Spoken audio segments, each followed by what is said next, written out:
Assalamualaikum warahmatullahi wabarakatuh. Alhamdulillahirrabbilalamin. Hari ini kita bertemu lagi dalam pembelajaran sejarah kebudayaan Islam. Sebelum kita memulai belajar, kita ucap basmalah terlebih dahulu. Bismillahirrahmanirrahim. Nah, sebelum kita memulai pada pembelajaran yang baru, kemarin kita sudah membahas tentang Khulafaur Rasyidin.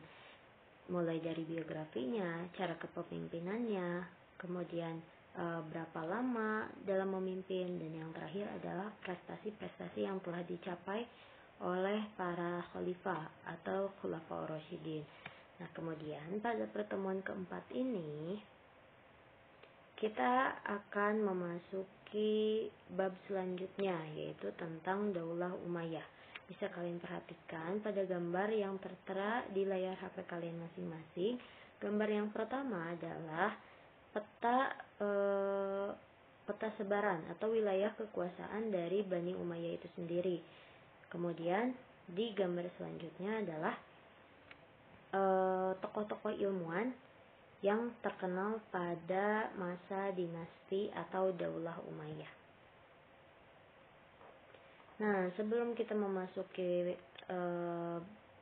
siapa saja khalifah-khalifah yang ada pada dinasti atau Daulah Umayyah ini, kita harus tahu dulu bagaimana proses atau sejarah berdirinya Daulah Umayyah ini. Nah, jadi sejarah berdirinya Umayyah ini bisa kalian baca ya. Berasal dari penamaannya.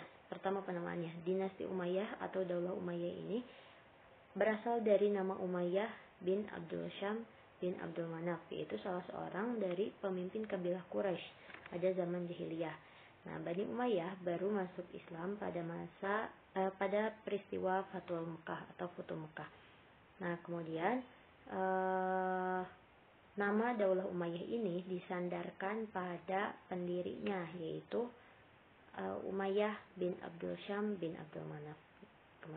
Nah, selanjutnya, jadi bagaimana proses sampai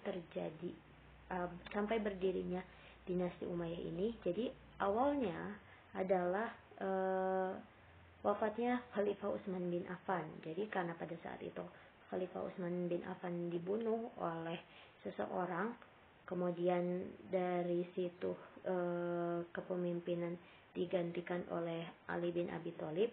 Nah, sebelum naiknya Ali bin Abi Thalib menjadi khalifah, nah di situ terjadi perpecahan di kalangan umat Islam. Di antaranya yaitu kelompok Muawiyah bin Abi Sufyan yang mendirikan dinasti ini, kemudian kelompok Aisyah binti Abu Bakar, dan yang terakhir adalah kelompok Ali bin Abi Thalib. Nah, kelompok Ali bin Abi Thalib ini mereka yang sampai akhir mengikuti dan nurut pada setiap kepemimpinan dan perintah dari Ali bin Abi Thalib. Kemudian dari situ, dari perpecahan yang tadi, akhirnya terjadilah konflik di antara umat Islam yang akhirnya ada konfrontasi antara Aisyah, Zubair, Tolha dengan kelompok Ali bin Abi Thalib. Jadi singkat ceritanya, di sini sampai terjadi peperangan antara Ali bin Abi Thalib dengan Aisyah, yaitu istri Rasulullah, kemudian Ali bin Abi Thalib dengan Muawiyah. Nah, itu di pertemuan sebelumnya sudah dikatakan bahwa Ali bin Abi Thalib pernah mengikuti peperangan, yaitu perang Jamal dengan Siti Aisyah dan perang Siffin dengan Muawiyah bin Abi Sufyan ini. Nah, singkat cerita, ketika berlangsung peperangan dengan Muawiyah, kemudian pada saat itu terjadi tahkim atau gencatan senjata.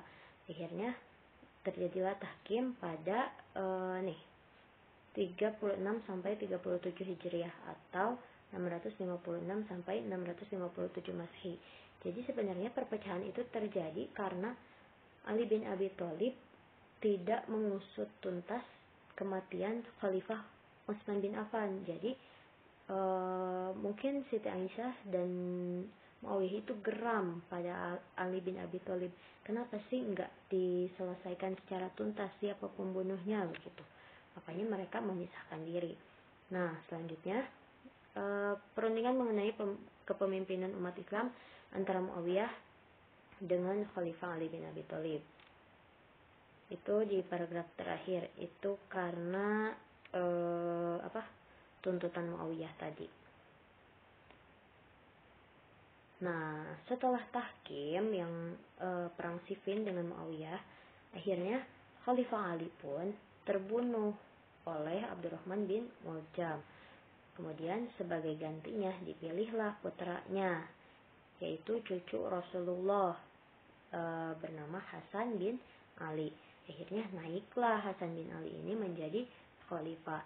Namun pada saat itu Hasan bin Ali ini dianggap lemah. Kemudian ia menyerahkan setiap kepemimpinannya kepada Muawiyah ini. Tapi beliau katakan ada 3 syarat yang harus dilaksanakan jika Muawiyah ini ingin menjadi khalifah menggantikan Hasan bin Ali tadi.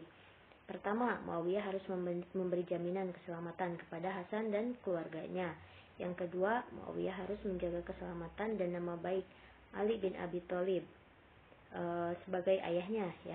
Kemudian yang terakhir, setelah Muawiyah wafat, penentuan khalifah harus diserahkan kepada musyawarah kaum muslimin. Jadi ini syarat dari Hasan kepada Muawiyah. Kemudian karena mungkin menurut Muawiyah pada saat itu syarat yang diajukan tidak terlalu berat, makanya tercapailah kesepakatan pada saat itu. Akhirnya sepakat Muawiyah pada syarat yang telah diajukan oleh Hasan bin Ali, dan Hasan bin Ali ini, cucu Rasulullah ini, menyerahkan jabatannya kepada Muawiyah bin Abi Sufyan. Nah, istilah ini dikenal dengan Amul Jamaah atau tahun persatuan, karena sebelumnya sudah terjadi perpecahan, kemudian bersatu lagi umat Islam. Nah, di sini itu tadi sejarah berdirinya saja. Kemudian di sini ada sistem pemerintahan Daulah Umayyah. Nah, jadi khalifah pertamanya adalah Muawiyah bin Abi Sufyan. Selain dia yang pernah perang bersama Ali, kemudian dia juga yang meminta Hasan bin Ali untuk turun ya, untuk menyerahkan jabatannya. Nah, kemudian ini adalah sistem pemerintahan yang dilakukan atau yang berlaku pada masa Daulah Umayyah atau dinasti Umayyah ini. Nah, pada saat ini, pada masa dinasti Umayyah ini, Muawiyah bin Abi Sufyan justru malah membuat sistem pemerintahan yang monarki atau kepemimpinan secara turun-temurun. Jadi kerajaan gitu. Kalau misalkan ayahnya meninggal, nanti diganti oleh anaknya. Anaknya meninggal, diganti oleh cucunya. Nah, begitu seterusnya. Jadi yang menggantikan pemimpinnya bukan orang lain, tapi keturunannya sendiri. Nah, padahal di syarat sebelumnya yang diajukan oleh Hasan bin Ali, beliau mengatakan bahwa kepemimpinan harus dipilih oleh masyarakat kan. Nah, tapi ternyata Muawiyah bin Abi Sufyan ini justru memperkenalkan sistem monarki ini atau sistem kepemimpinan secara turun-temurun. Nah, singkat cerita, akhirnya anaknya Muawiyah, yaitu Yazid bin Muawiyah ini telah menjadi khalifah, pengganti atau penerus dari Muawiyah bin Abi Sufyan ini. Kemudian